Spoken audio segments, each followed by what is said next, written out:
नमस्कार दोस्तों, आप सबों का स्वागत है। क्लास 10th विज्ञान का अति महत्वपूर्ण ऑब्जेक्टिव प्रश्न। यह सभी प्रश्न बिहार बोर्ड मैट्रिक फाइनल परीक्षा विज्ञान में बार बार पूछे गए ऑब्जेक्टिव है। तो आप इस वीडियो को अंत तक जरूर देखें। बिल्कुल ऐसे ही आपको हूबहू प्रश्न मिलेंगे 2025 विज्ञान में ऑब्जेक्टिव। तो देखिए, पहला नंबर प्रश्न देख रहे हैं। विद्युत चुंबक बनाने के लिए प्रायः किस पदार्थ के क्षार का उपयोग होता है? विद्युत चुंबक बनाने के लिए प्रायः किस पदार्थ के क्षार का उपयोग होता है? ऑप्शन ए नर्म, ऑप्शन ए है इस्पात, ऑप्शन बी है पीतल, ऑप्शन सी है नर्म लोहा, ऑप्शन डी है इनमें से कोई नहीं। विद्युत चुंबक बनाए जाते हैं नर्म लोहा से। ऑप्शन नंबर सी सही है, नर्म लोहा से। अगला प्रश्न देखिए। हमारे घरों में जो विद्युत आपूर्ति की जाती है वह है। हमारे घरों में जो विद्युत आपूर्ति की जाती है वह है 220 वोल्ट पर पर्यावर्ती धारा। ऑप्शन सी सही है,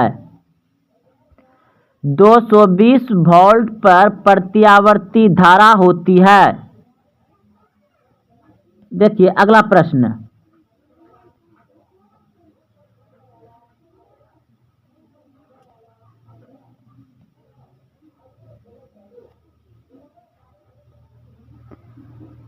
किसी वस्तु का प्रतिबिंब आँख के जिस भाग पर पड़ता है वह है।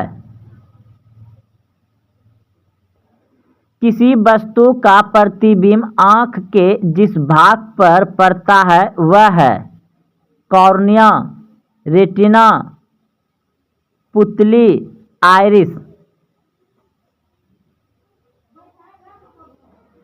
तो रेटिना होगा, ऑप्शन नंबर बी सही है। रेटिना को ही दृष्टिपटल भी कहा जाता है।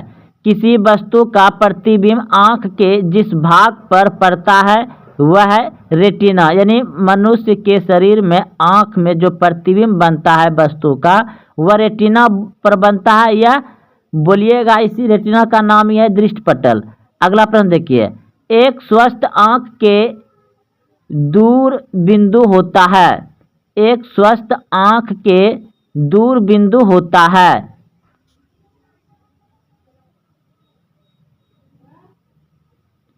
ऑप्शन ए 25 सेमी, ऑप्शन बी 0, ऑप्शन सी 250 सेमी, ऑप्शन डी अनंत। तो यहाँ पर पूछा गया है कि दूर बिंदु, आँख के लिए दूर बिंदु तो अनंत अनंत अनंत होता है, अनंत। अगर यही पूछता कि एक स्वस्थ आँख के लिए न्यूनतम बिंदु कितना होता है तो 25 सेमी होता, 25 सेमी, ऑप्शन ए। अगला प्रश्न 5 नंबर। जीवाश्म ईंधन की ऊर्जा का वास्तविक स्रोत है। जीवाश्म ईंधन की ऊर्जा का वास्तविक स्रोत है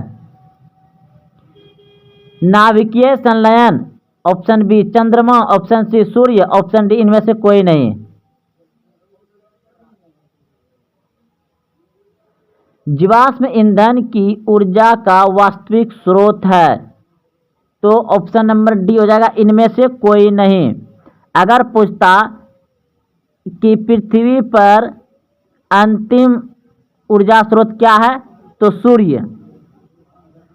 अगला प्रश्न देखिए।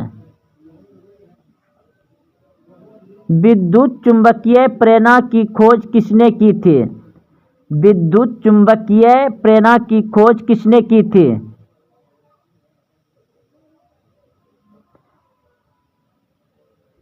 ऑप्शन ए बिल्कुल सही सोच रहे थे, फैराडे ने।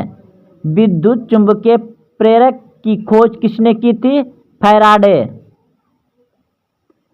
जो नेत्र निकट स्थित वस्तु को साफ नहीं देख सकता उस नेत्र में होता है। जो नेत्र निकट स्थित वस्तु को साफ नहीं देख सकता उस नेत्र में होता है। दूरदृष्टि दोष, जिस व्यक्ति को दूरदृष्टि दोष होगा उसे नज़दीक की वस्तु साफ नहीं दिखाई देगा। जस्ट उल्टा होता है। जिस व्यक्ति को दूर बिंदु स्थित दृष्टि दोष है तो उसे नज़दीक की वस्तु नहीं दिखाई देगा। अगला प्रश्न देखिए, समीकरण CaCO3F यानी गैस, S का मतलब हम लोग बताएगा उष्मा, CaOS प्लस CO2G किस प्रकार का समीकरण है? ऊपर ये जो आप देख रहे हैं इस तरह का समीकरण किस प्रकार का समीकरण है?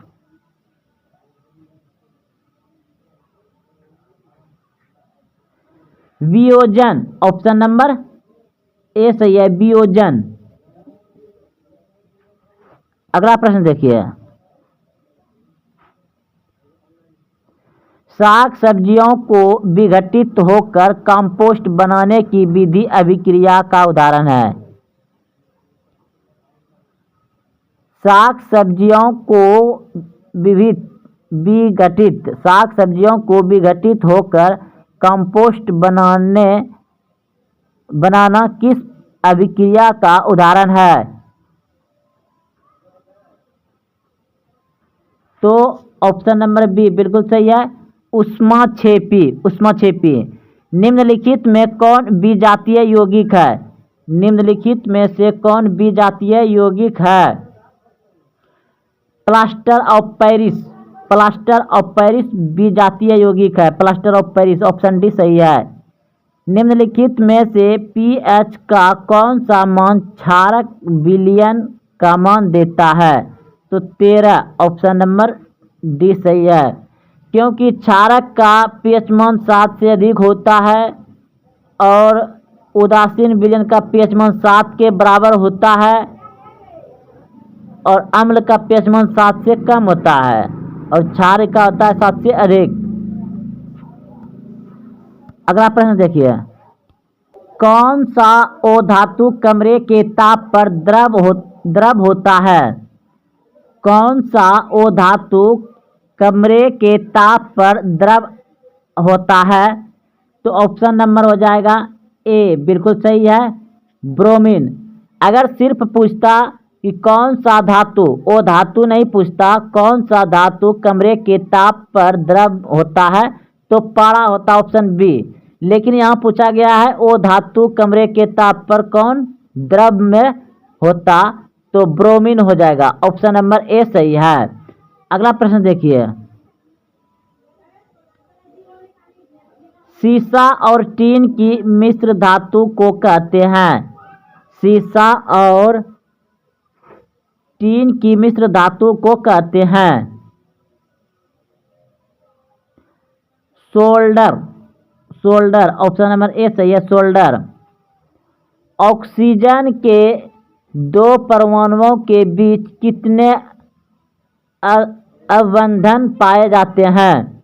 ऑक्सीजन के दो परमाणुओं के बीच कितने अवबंधन पाए जाते हैं?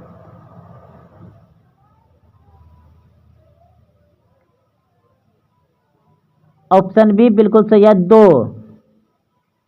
निम्नलिखित में से किसे आप उपभोक्ता की श्रेणी में रखेंगे? निम्नलिखित में से किसे आप उपभोक्ता की श्रेणी में रखेंगे? तो ऑप्शन सी बिल्कुल सही है, जंगली जानवर को। कवक में पोषण की कौन सी विधि है? कवक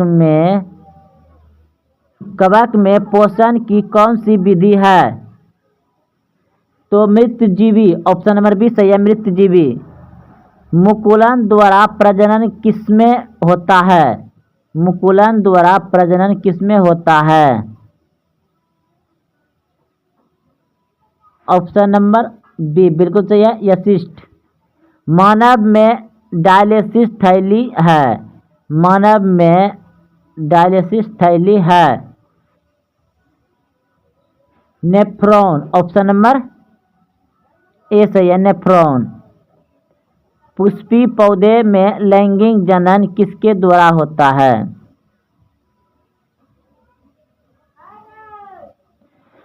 पुष्पी पौधे में लैंगिक जनन किसके द्वारा होता है? तो फूलों द्वारा। ऑप्शन सी सही है, फूलों द्वारा। निम्न में से कौन एक जैविक प्रक्रम द्वारा अपघटित होने वाले पदार्थ बताएं?